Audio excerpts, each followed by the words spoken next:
this is putting the brake on. Brakes on. All right, now to put in the brake service mode, you're gonna hit the pedal and you're gonna hit the brake button up. Down, excuse me. Down, there we go. Now, there's no brake light on. And when it's in service mode, it's gonna be a brake light, watch. Brake light. So when your brake light's on, that means the rear brakes are on. Okay, to get that off, you're gonna hit the brake and you're gonna go down. And you hear the motor open up. So we're good.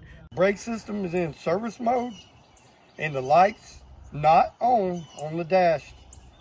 You'll be able to turn this wheel. If it's out of service mode, then you're not gonna be able to turn this wheel. I'll give you an example. Okay, brake lights off. Now, we're gonna cut the brake light back on. Go up with it. Now the brake's on. Can't turn it. That's out of brake mode. We're fixing to put it in service mode. Watch the button and watch the light. Watch the light first because you can't do them both at the same time. You're gonna hit the brake and you're gonna push it downwards. That button, and then it turns. All right, you're gonna let off the brake. Don't crank the car, let off the brake, hit the button. Now it should be in service mode to where we can take and work on the brake. This is an electric brake system. It's kind of different on different cars. The sequence is different to take every different car off. Same kind of car, probably the same sequence, but this is a Mazda, say a Nissan might be different setup. Still works the same, but you might have to do a different sequence to get it in mode. And to just let y'all know something, a brake job, for the most part, is the same way every time on the front. Now the back's always going to be different, especially if it's got electric brakes. That's going to be different. In the front, the only thing that'll be different on the front for the most part is like on high-end cars, there's going to be what you call a brake pad sensor. And if you're going to change the brakes, change the sensor. I don't care if they wore down to the sensor. You're just saving yourself a step.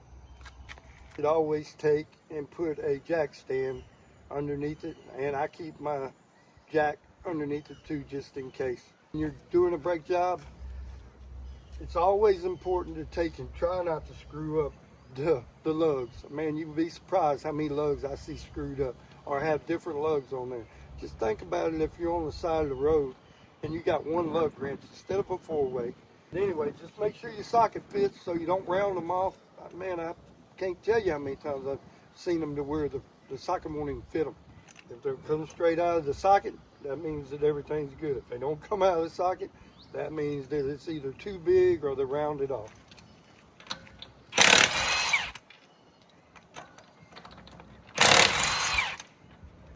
Now, like I said, we're in brake service mode. Like I said, I'm just going to do one side to show you what's going on, and the other side's the same identical way. It's going to be I think it's a 13.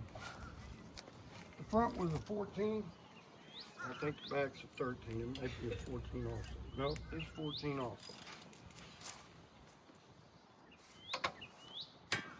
Just bust them loose. Like that. Like I said, it should just come right off.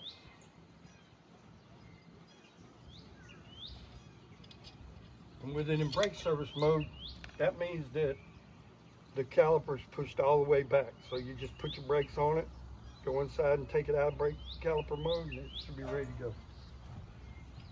There we go, just like that. Just stick it up on top somewhere where it won't fall or get damaged. And always check if you do what I'm doing here, because I don't have my little tool to hold my caliper. Make sure you don't bend in the guard, because if you bend in the guard, it's going to scrub. All right. Got some new pads, got new hardware. Always make sure your hardware is on where it needs to be, the right side. These have the spoilers on them. I don't know why the others didn't, but the back does. Always make sure your pads are right also when you go to put them on. But they wore down quite a bit, so she did the right thing about getting a brake job wearing evenly. So you're going to take and look at both pads. And both pads are almost. Make sure your pin's not stuck. All right. You make sure that the hardware is the same on them. These are already got the squirrelers on there. New hardware on. Gave you several different kinds, it looks like. They look almost identical. Get it set right. Put it down on there. Make sure nothing's rubbing. Make sure everything looks good. Top one and the bottom ones are identical, looks like.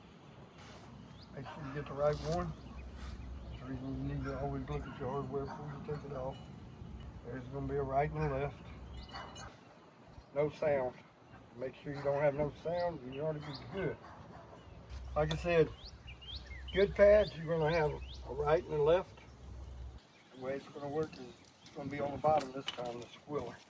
Put a little bit of grease on it like I showed you. Just a little bit. It don't take much. You just want enough on that so it can go on that slide.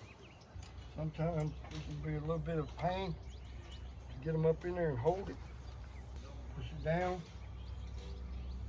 Hold it up and stick it in there, and once you get one in, it'll keep it up to where you can get the other one in.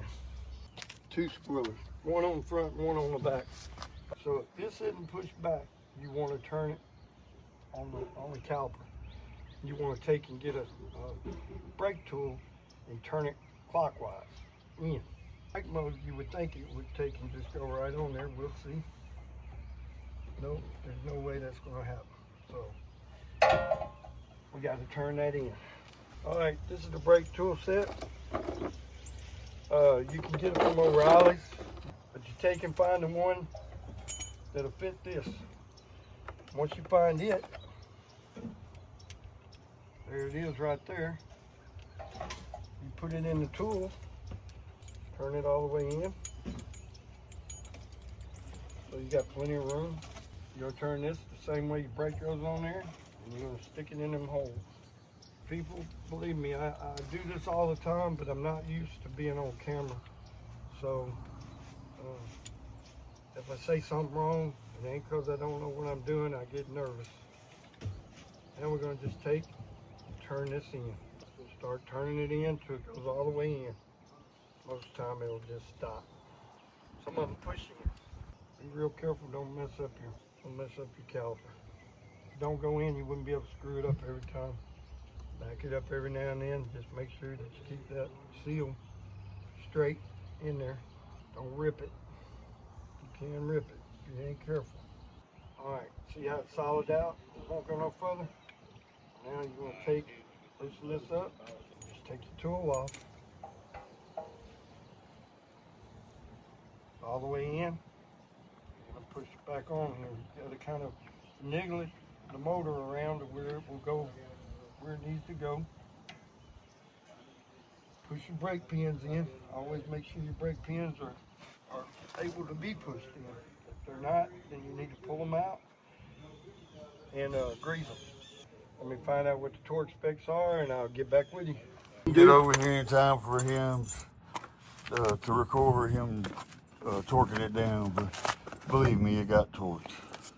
I just got the tire on, and I'm going to tell you something. I put the wheels down snug, but you can't torque it because it's in brake mode. So wait till you get it on the ground, then you can torque it. Don't forget to torque it, but wait till it's on the ground because it's going to be too hard to do it like that. Yeah, this side is finished, complete.